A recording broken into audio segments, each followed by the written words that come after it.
Okay, mga ka-DIY, ito, mabuksan ko itong aking inverter. O ano ba ang gagawin natin para itong ating QLBD ay ma-connect natin dito sa inverter at saka itong ating relay ay mawala na. Okay? So una, ang gagawin natin ay hanapin natin yung live dito sa ating switch kasi sigurado may live yan. Okay? So ito, pula, ibig sabihin siguro positive yan. I'm sure positive yan kasi nasa color coding naman to. Okay? So dito, hanapin muna natin yung positive. So, paano ba natin ma-locate yung positive dyan? So, gamitan natin ng step simple.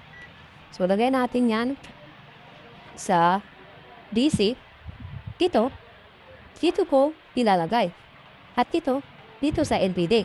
So, kasi ito positive, ito ilalagay ko to sa negative ng LPD. Yan, sa negative ng LPD. Ngayon, dito ko naman ito i-connect. Okay? So, ibig sabihin, itong nasa unahan ay live. Yung sa baba ay hindi live. Balik mo nga.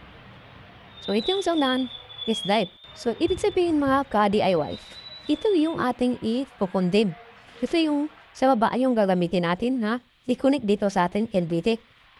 Okay? So, paano ba natin mag-confirm yan? So, simple lang. So, still pa rin ang pwedeng makapagsabi niyan. So, ilagay natin sa milliamp. Okay, lipat natin to. Ngayon, diba sabi ko kanina, positive tayo kukuha ng connection. So, dito, ilagay natin sa positive. Saka ito, ilagay natin sa walang power.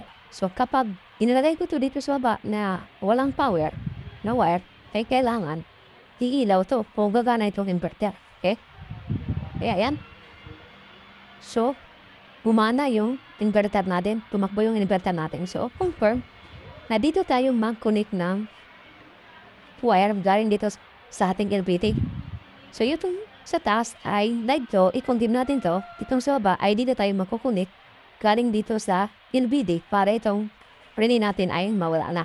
Okay? Isang wire lang ang bukulik natin dito. Yung positive lang papunta rito sa inverter. Okay? So, yan ang gagawin mo.